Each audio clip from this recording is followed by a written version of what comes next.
Orpheus read, so I'm just tripping while I'm listening to you. We made a revolution in North America, and it was successful, and we could actually harness the resources. We could remediate the damage done to the tar sands. We could remediate the burn pits in Iraq. We could stop the destruction of the Indonesian rainforests. It's kind of overwhelming. I'm just going to say right now that I don't know if we have to leave this room at 2 o'clock.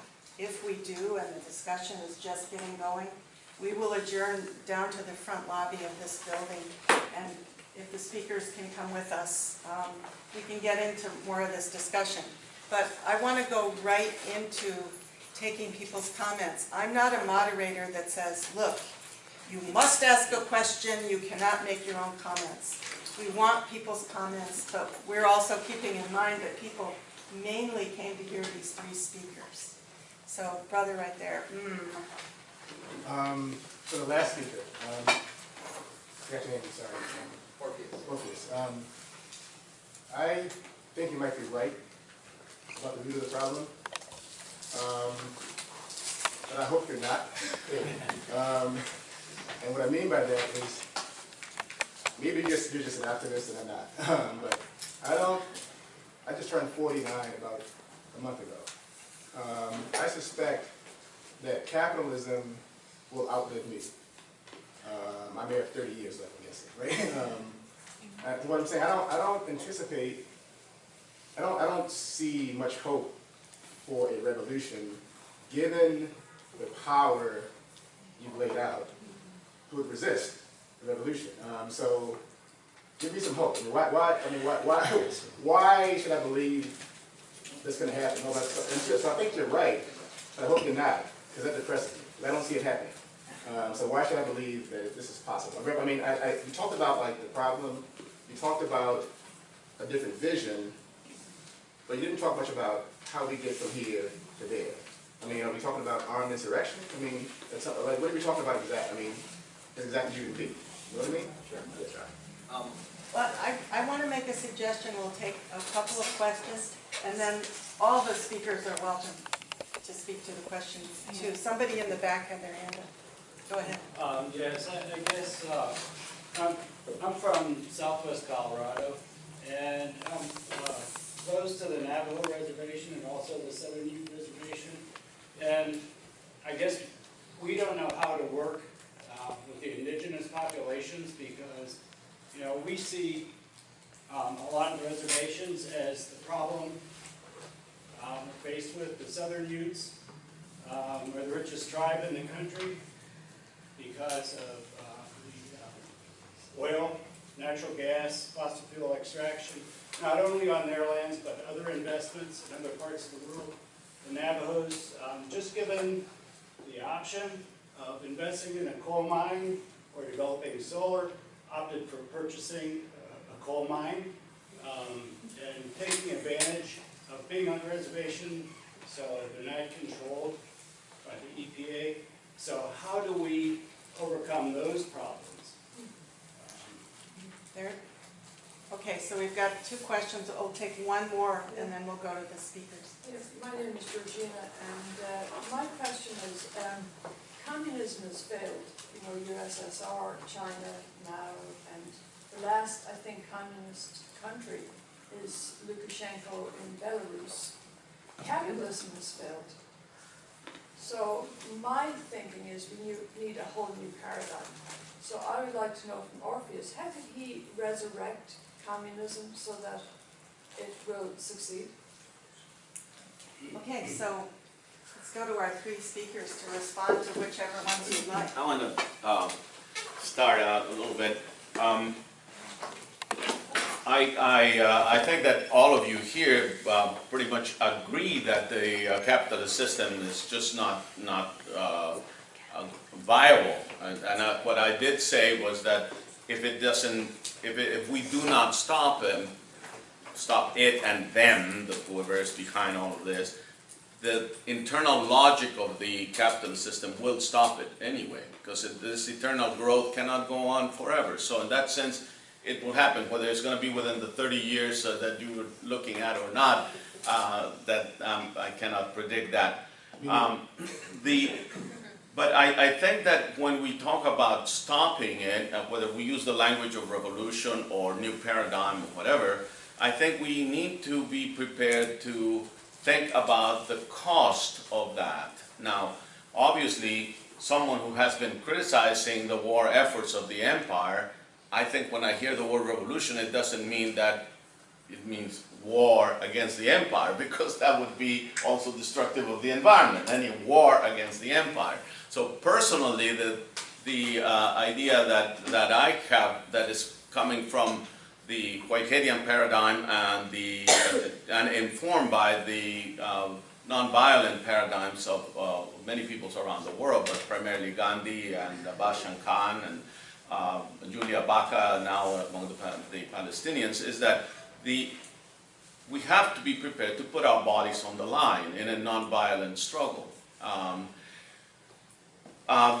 Julia Baca is a Brazilian woman. I don't know, how many of you have heard of her?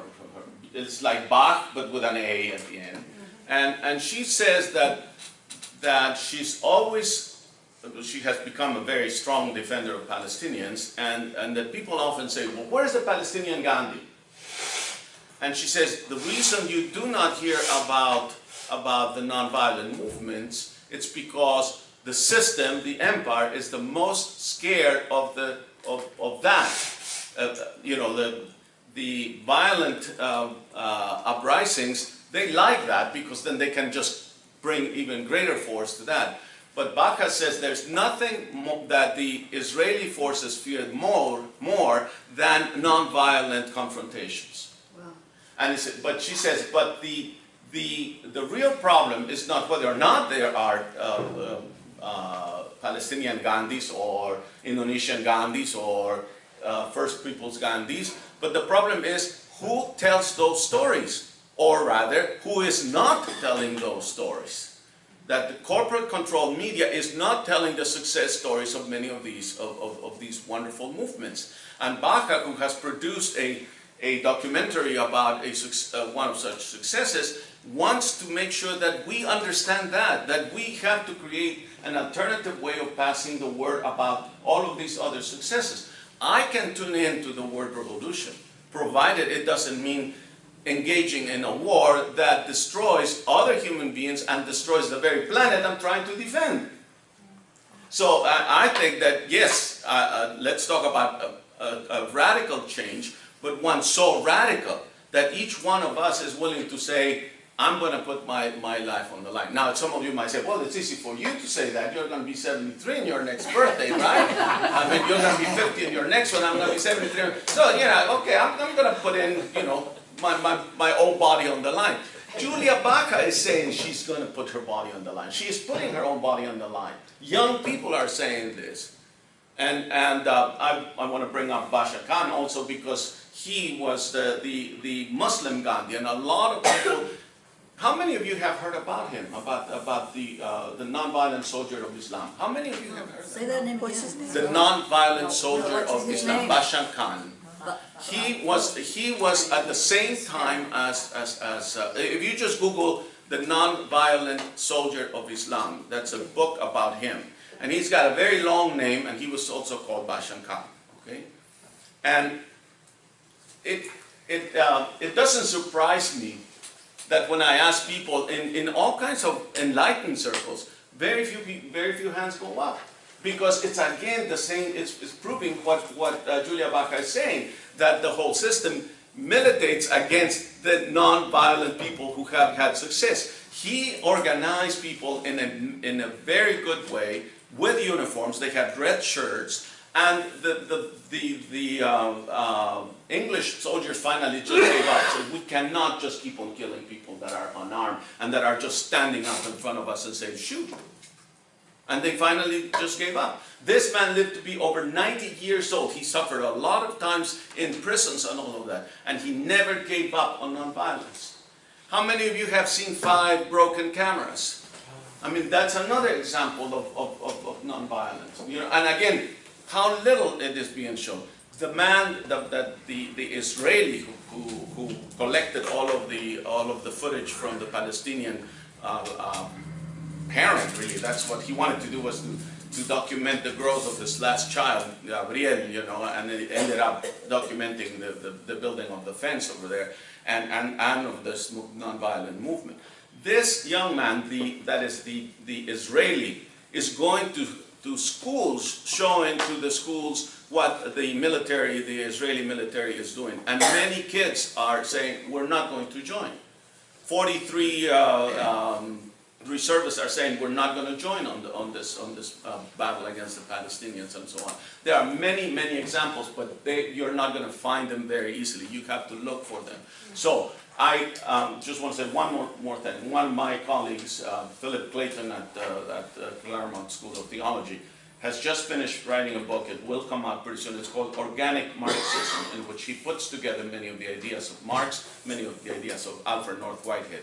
Alfred North Whitehead and Marx are the two philosophers who very clearly say that it is the task of the philosopher is not just to understand the world, is to change the world.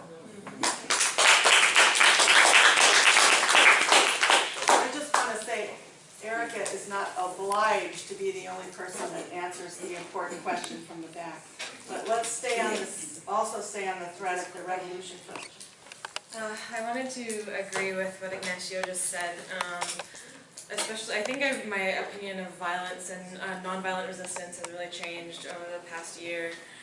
Just seeing, you know, sometimes there's this romanticization of violence, and especially directed at people of color and indigenous people, right? Like, we're the ones expected to put our bodies on the line. We're the ones who are, and you know, and the second we do, even just sitting there and holding up a feather, the media will find a way to twist it into they were the aggressors, right? And so I think there is so much power in nonviolent resistance. But I'm also not going to judge the tactics of people who are having their homes invaded. So. You, in the back, you discussed this idea of indigenous complicity in capitalist, colonialist projects. And given the choice, they picked coal over solar. So this is, I know this really well. This is happening in all of our communities. And there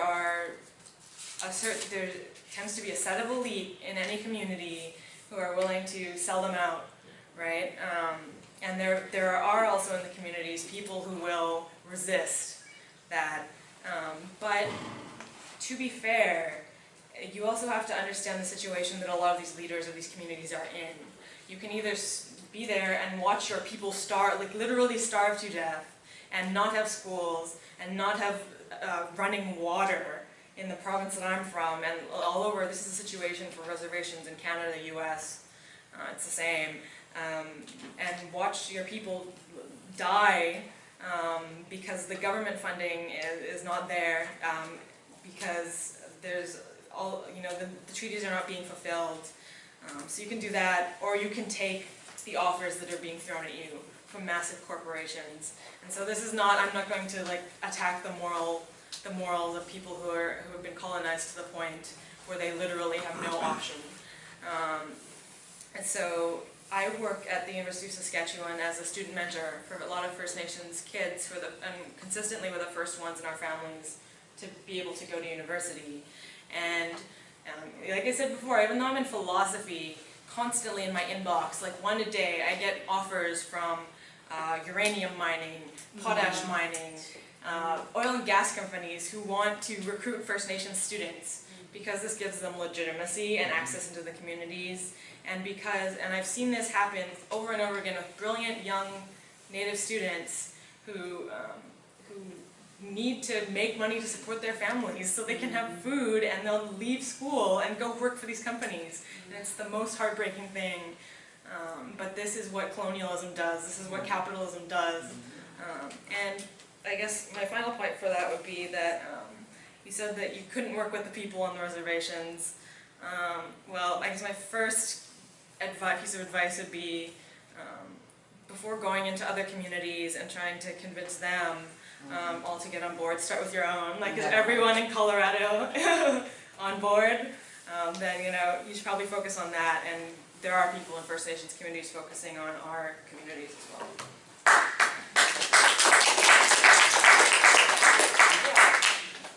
Well, we can go another round, obviously. I want to be able to Yeah. speak. Yeah, go ahead. Okay, so these are really substantive questions, I think really important questions. I mean, I want to agree with, what I think people have to base their actions on what they understand to be true and what compels them to act, and that's correct. If people are, feel in their hearts this is, we need nonviolent resistance, then people should do that. We need that. We need people. I'm real about this thing about follow through on your convictions and not stopping. That is what we need, and we need to also unite in doing that, right? We need to unite together. Now, to be clear, I'm not talking about going off crazy. I'm not talking about let's start a revolution now. That's not what I'm talking about. We have a strategy for revolution, and a key part of that, and people can get that at revcom.us and dig into what we're saying, right? We're talking about right now we need to fight the power. We need to stand up, we need to organize people to fight the power, and we need to transform people's thinking to get ready for revolution through all these things. This is what we're doing. We're building political resistance to what's happening, and we're spreading revolution and organizing people for that. And we're not talking about revolution, we're not just talking about, okay, let's just do it when we get a few people together. We need millions of people, right? We do need millions of people who are ready to put it on the line and understand that's what we need. And that's at the point that it would happen, right? Now, as to the possibility of that, this is a really important question, I think, that you raised. If we look out there, it's not just apparent, right? It's just not apparent. There's not a tremendous amount of resistance right now. There's not enough upheaval. That's starting to change, though. That's starting to change, which is really important, right? But I think we got to look at the underlying compulsions of what the system is doing and what it's forcing people to confront. Think about the environmental crisis, right? What it's really forcing people to confront. It's destroying, it's mind-boggling if you really think about it, what it's doing. All of human history, here we're at, the product of evolution on our planet, of millions and millions of years of evolution, humanity is brought forward as a species 200,000 years ago, and now we're facing the end, possibly. I'm not just trying to say that's what's got to happen, but it's a possibility with this environmental crisis. But this is a very heavy thing that's confronting people globally, right? And really is in that, right? In that, and the fact, is it true or what? This is something we got to discuss. Is it true or not that capitalism can not solve this problem? That it really has these deeper underlying laws and motivations that it. I think if we really look at a lot of the things that are going on, we can look at Obama, right, who came in as being, this is one example, came in as being the president that was going to do something about climate change. What has he done? He's expanded fossil fuel drilling. The U.S. leading the world in oil production, natural gas production, right, opening up federal lands in the ocean, vast swaths, developing fracking all over the place. This is not because Obama is a sellout. This is because capitalism, that's how it operates. If they're in competition with all these other powers to get and to do the same things, and they can't do anything else. We should talk a lot more about that question, but if that's really the case, what's the mechanism through which we're going to stop that? Is that going to happen through a big mass movement? Is it going to happen through a lot of upheaval? We had a lot of upheaval in the 60s. I was a kid. I got in on some of it, In the end, we had a lot of upheaval, but we didn't transform the system. Despite the fact that there were millions and millions of people who were against it, tens of millions of people, right? And even a revolutionary movement that had developed, right?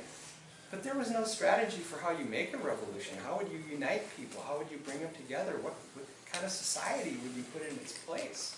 None of that existed at that time. And here we are now, facing the destruction of Earth, right? And all these other horrors that are going on. Mass incarceration, everything that people have been talking about here. So I think when we come up against that, people really got to wrangle with this point about, well, how do we transition out of that? Because I think there's kind of this thinking that, well, capitalism is the problem, But how do you end it? Look what, and people in Ferguson went into the streets simply in nonviolent protests. When basic people, right, when oppressed people go into the streets in nonviolent protests with their hands raised, they brought the police out with military vehicles and rubber bullets, right? And has there been any condemnation of that? No, none. That cop is still free, for God's sakes. Dozens of witnesses saw him shoot Michael Brown with his hands up as he's walking away first, and then he turns around with his hands up and he's shot to death. And his body left for 5 hours. And they haven't even brought that cop. They haven't indicted him or jailed him. What kind of a system is that? You know what I mean? We don't need to live that way.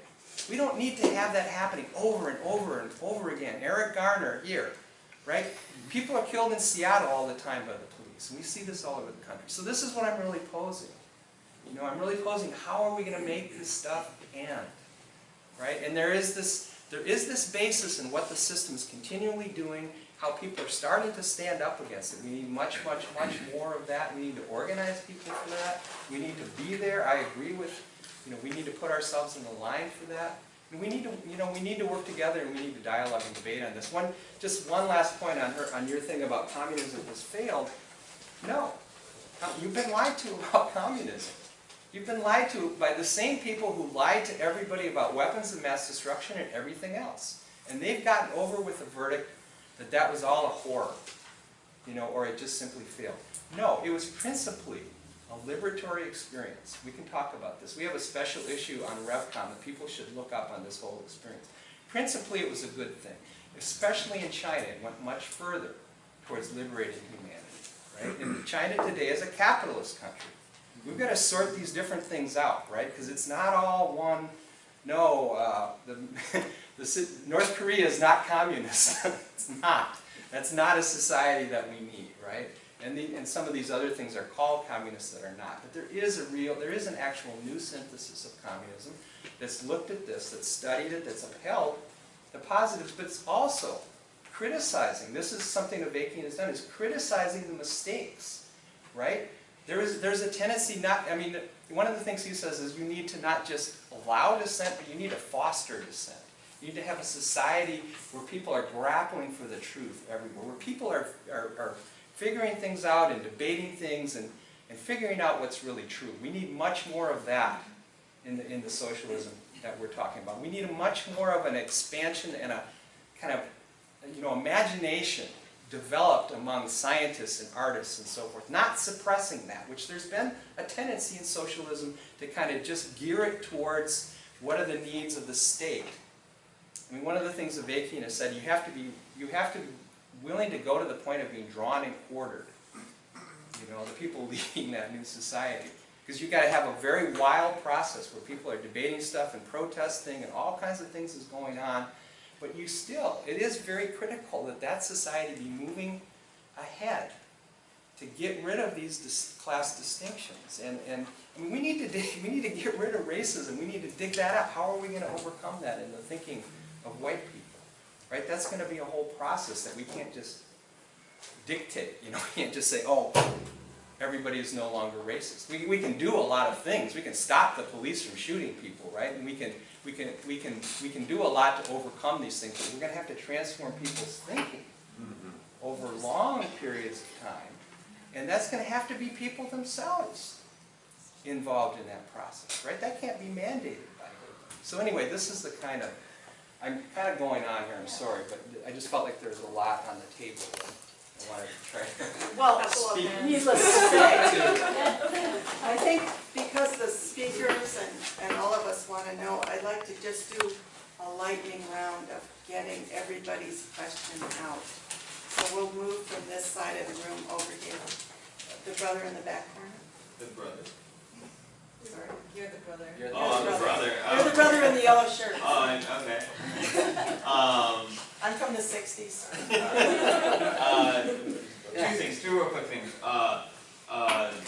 Wouldn't Erica, if that is your name, Yes, it is.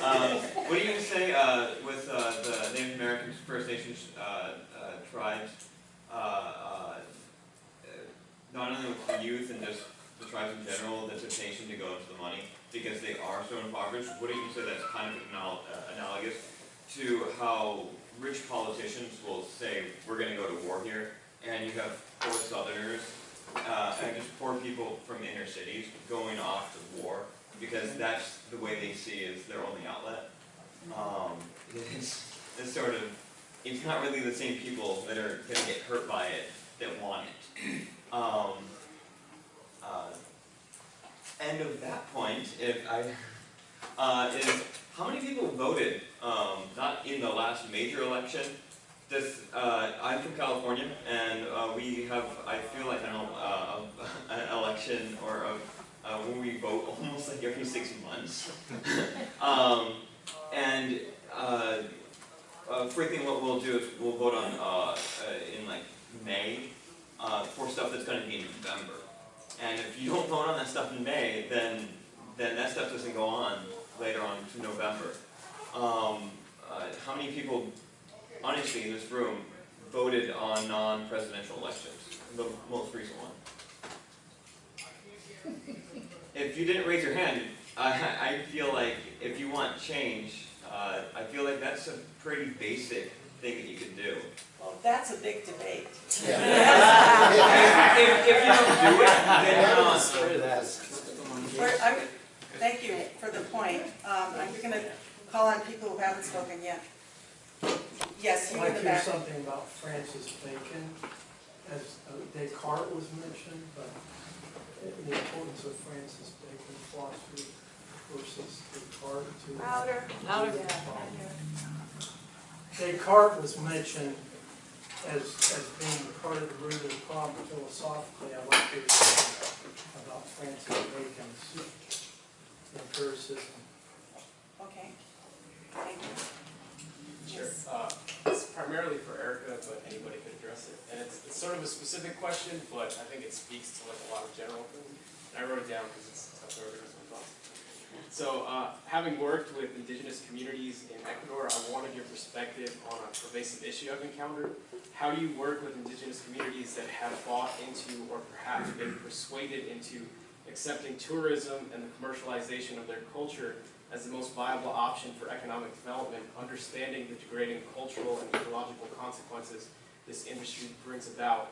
How do you navigate between the immediate needs of the community and the sustainable development of an indigenous people in the modern world, and at the same time avoiding the romanticization of their culture as something to be preserved or revitalized in ecological terms, and understanding that their right to participate in the global economy? Gotcha. You in the white shirt. Yeah, I don't think voting is the answer. In local elections, maybe it matters more than like the batshit crazy national elections, which usually it's like in 2012 it was like, all right, Romney is pro-Zionist, Obama is pro-Zionist. Neither one's going to do anything about torturing, about Gaza, about imperialism, about climate change. It's like that to an extent almost all the time on a state and local level also. So it's like no surprise that a huge layer of our society doesn't vote because it doesn't feel represented by either candidate. Usually it's like a Democrat and a Republican, not always, but so I don't know, I would support Sue in Seattle, for instance. She's openly pro-working class and things of that nature. But kind of as a building from our own ranks, organizing to defeat the system that's based on the profit motive. People will have a chance to hear her tonight. Yeah, I heard her earlier, she's great. And I wanted to just ask Erica what, if she has any advice on organizing. I saw the picture and it's really inspiring to see the first meeting and to know what I don't know more has become, and I was just wondering about the structure of that organization. Okay, we're going to try to take all the questions and have the speakers respond. Kat? I just wanted to focus on this talk about revolution, and Ignacio had said it before when he said that, it's going to happen because the system just can't sustain it.